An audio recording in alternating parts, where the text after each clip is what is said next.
Tá torto? Ih, caralho. Mano, tá torta essa porra. Pera aí, cadê? Eu tenho um nível aqui, pera aí.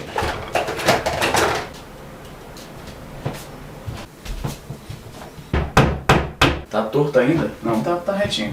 Daqui 2 anos eu penduro as outras coisas que faltam. Sejam muito bem-vindos de volta ao meu canal e se você não se inscrever, eu vou zoar o seu inglês. O vídeo de hoje é cortesia de um hábito que é, infelizmente, bem típico no Brasil e que acaba prejudicando mais os próprios brasileiros. Talvez você tenha visto o motivo da controvérsia de hoje. Twitter, rede social, todo dia uma controvérsia diferente. E o que aconteceu hoje foi o seguinte, uma usuária do site publicou um videozinho curto de mais ou menos 30 segundos da Maíra Dias, que é Miss Amazônia e Miss Brasil em 2018, num evento desses de, concurso de beleza. Eu não sei qual evento era exatamente, eu procurei e não achei imediatamente. Eu admito que eu não procurei tanto assim, porque foda-se esses eventos de beleza. Meu pensamento sincero é que é uma prática bem retrógrada. Eu não quero criticar quem curte, as pessoas que participam, nem nada disso. É porque é uma parada bem meio anos 50, sabe? Cheguei, olha, as minas mais bonitas, agora vamos escolher quem é a mais bonita. Eu acho que é, sei lá. Mas enfim, né? Pois bem, nesse trecho que foi compartilhado lá pela usuária do Twitter, a Maíra participa daquele momento em que as Miss são basicamente convidadas a se expressar um pouco, falar sobre si mesmas, sobre qual a visão que elas têm pro futuro do mundo, e coisa do tipo, né? Que é meio que só pra não parecer que a competição é só sobre beleza física. E o trecho é esse aqui. Eu espero que eu não tome um strike por causa da inclusão desse vídeo, mas tá aí. Sawadika, Tailândia! I am Maíra Dias, Miss Brazil 2018, and I'm proud of being from the Amazon, Brazil. And my mission is make people aware of the importance of the environment. This is crucial to ensure the future of the next generation.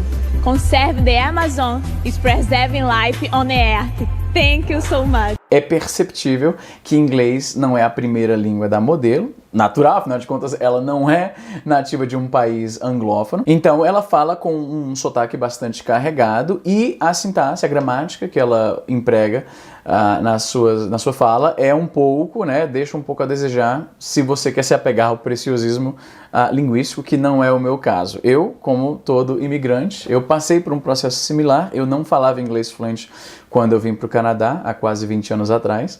Eu falava o inglês fluente daquele moleque que consegue assistir um filme sem olhar para a legenda em todo momento, entende a letra das músicas que ouve, consegue jogar um jogo sem ficar olhando o dicionário o tempo inteiro.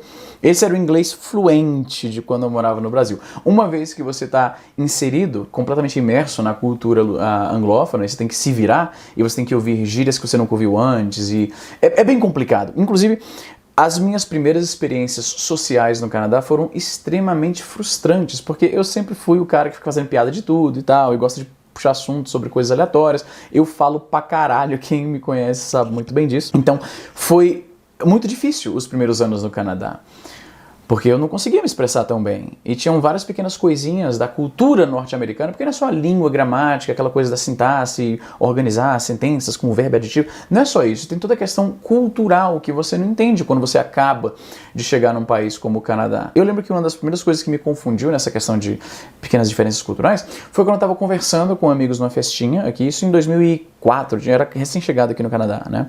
Eu cheguei em 2003, né? Eu tô aqui há quase 20 anos, como eu mencionei. E aí a gente tava conversando sobre videogame na festinha e alguém tava falando do Sega Genesis, dos jogos que ele gostava de jogar no Sega Genesis e tal. E eu falei, cara, é um console da Sega que eu nunca ouvi falar. E aí naquele bate-papo, uma hora o cara começa a falar dos joguinhos lá do Sega Genesis dele, e eram jogos que eu conhecia no Brasil no Mega Drive. Sonic, Comic Zone, Kid Chameleon, todos esses jogos.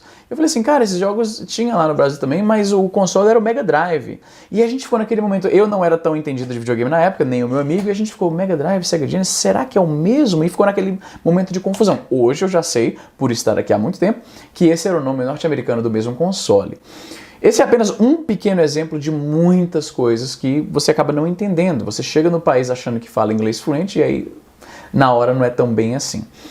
Todos passamos por isso. E deixa eu te falar um negócio. Só tem 2 tipos de pessoas que se importam se o seu sotaque não é perfeito, se a sua sintaxe não é bem formal. Só 2 tipos. Norte-americano xenofóbico e brasileiro babaca. Parece que é bem exclusivo de brasileiro isso, ficar criticando os outros pelo domínio da língua. Falar, esse cara nem fala direito e tal. E era basicamente a energia do tweet lá da moça que desencadeou a discussão, que eu trago agora aqui pra você no meu canal. Eu preciso enfatizar isso. Esse hábito, que me parece tipicamente brasileiro, de menosprezar alguém por falta de domínio numa segunda língua, é uma coisa tão babaca e é elitista, porque nem todo mundo teve as mesmas oportunidades que você para aprender um outro idioma. É muito míope, porque você está ignorando o fato de que a moça está falando num evento de impacto internacional, falando na frente de milhares de pessoas, milhões de pessoas, na verdade, não sei porque eu falei milhares, milhões de pessoas, num idioma que não é a língua nativa dela. Precisa de muita coragem, muita desenvoltura. Eu conheço brasileiros que têm vergonha de falar com outros brasileiros aqui, batendo papo aqui, tem vergonha de falar inglês, justamente por causa dessa atitude de outros brasileiros de ficar julgando, de ficar criticando. Norte-americano, de forma geral, não se importa com isso. E é muito peculiar como nós, brasileiros, cobramos tanto de outros brasileiros que estão tentando desenvolver um outro idioma e, ao mesmo tempo, a gente não cobra tanto assim de americanos ou de outros gringos que vêm ao Brasil e falam português de qualquer jeito. Um erro bem comum para norte-americanos que estão aprendendo português, justamente por causa dessa diferença entre as línguas. A língua portuguesa, todos os substantivos têm um gênero. Uma cadeira, a gente entende que é feminino. Carro é masculino. E a gente entende isso instintivamente. Para um norte-americano, em que os substantivos não têm gênero, isso é muito difícil. Então, um erro comum que o norte-americano comete é falar essa carro, esse geladeira. É bem comum isso para eles. E a gente acha isso bonitinho, a gente celebra essa coisa de que eles não sabem falar a nossa língua, mas estão tentando, a gente acha legal. Por que a gente não estende essa mesma boa vontade para os nossos compatriotas que estão aprendendo um novo skill? Você zoar alguém que está aprendendo o skill e ainda está só desenvolvendo, não é tão bom naquilo, é babaca. Imagina, se um amigo seu está aprendendo a tocar violão, aí ele está te mostrando lá o que ele está aprendendo. Aí você vai zoar o cara porque ele errou uma nota, porque ele não toca com tanta desenvoltura. O cara está aprendendo a tocar piano, sei lá, o cara está aprendendo qualquer coisa que a pessoa está aprendendo. Né? Você vai zoar porque a pessoa não tem a proficiência naquilo, é babaquice. Então entenda, sempre que você zoa um brasileiro, você fala, o inglês dele, não sei o quê, você está se alinhando com dois grupos bem distintos. Os babacas e os norte-americanos xenofóbicos. E na verdade a gente está falando de um grupo, porque xenofóbico é por natureza babaca. Então você está sendo babaca. A única exceção que eu me permito é quando zoaram lá o inglês de um dos filhos do Bolsonaro, acho que é Eduardo Bolsonaro, porque ele, afinal de contas, ele estava cotado para ser embaixador nos Estados Unidos e é um babaca já, então a gente pode... Os babacas a gente zoa com uma certa impunidade kármica. Eu gosto de pensar assim. Nesse caso, filhinho de papai sendo preparado para uma vaga que ele claramente não merece e nem tem preparo para aquilo, aí eu permito você zoar. É a única ocasião. Esse é o único caso em que eu falo, beleza, você pode zoar o inglês dele, tudo bem.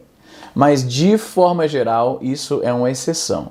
Quando uma pessoa está praticando o idioma... E outra coisa a propósito, nunca é uma pessoa realmente boa no idioma julgando os... Já percebeu isso? E nunca é um professor de inglês zoando alguém que está aprendendo. Nunca é um cara que mora fora por muitos anos e tá zoando lá o inglês do cara que é recém-chegado e tal. E o principal, eu acho que isso vale a pena ressaltar, raramente essas pessoas que estão indo em público falando, olha aí o inglês desse cara, que merda, não sei o quê. Na minha experiência, raramente quem faz isso é alguém que realmente manja do idioma. Você não vê um professor fazendo isso. Você não vê um cara que mora no exterior há muitos anos fazendo isso, menosprezando o inglês alheio dessa forma. Tipicamente não é assim. Mas enfim, o que você... E outra coisa, também muito crucial. Esse hábito, que é bem comum no nosso país...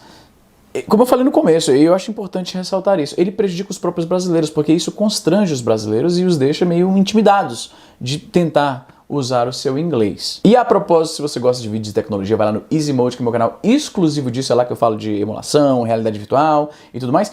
E se você quer praticar o seu inglês, eu tenho um canal em inglês que você pode conferir, tá lá na descrição. Vai lá, se inscreve e etc. É isso, gente. Até a próxima.